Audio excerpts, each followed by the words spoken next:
गंप्या, काळ्या आणि टेटस. गणपत आणि काळूराम गावाच्या पारावर भेटतात. गणप्या: काळू, तू बदलला बाबा. काळ्या: काय रे गंप्या, असं काहून बोलायला? गंप्या: नाही बाबा, तू आता मोठा माणूस झालास, गरिबाची काय खबरबात नसती तुला.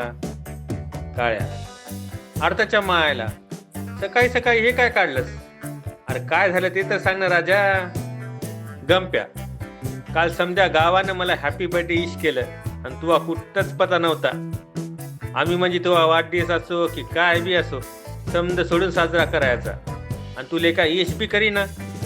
काळ्या: अरे बाबा, मला नव्हतं माहीत आणि काल मी गावात बी नव्हतो, तालुक्याला गेलतो ना मग. गंप्या: खोटं बोलू न ग, तुला माहीत होतं वाढदिवसाचं, पण माहीत असून बी तू इश नाही केलं. काळ्या: अरे मला देवाच्यानं माहीत नव्हतं रे बाबा, काल तहसील ऑफिसात अख्खा दिवस गेला आणि रातच्याला लय लेट झालं होतं.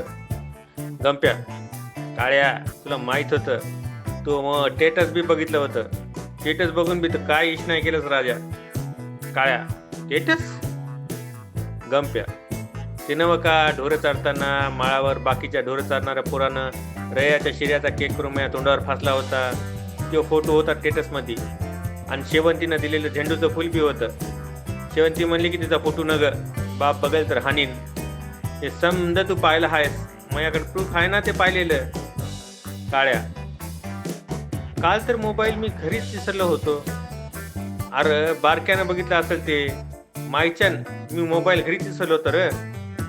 गंप्या: काय माहीत खरं की खोटं, म्हणून मी सांच्याला हनम्याच्या हाटलात समध्या पोरासने खिचडी भज्याची पार्टी दिली बघ.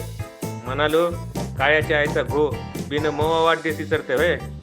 काळ्या: अरे गंप्या, चल मी आता इश करतो तुला आणि मीच खिचडी भज्याची पार्टी देतो, मात्र रागाव नको बा. गंप्या: मग काढता बाकू. काळ्या: आता कसं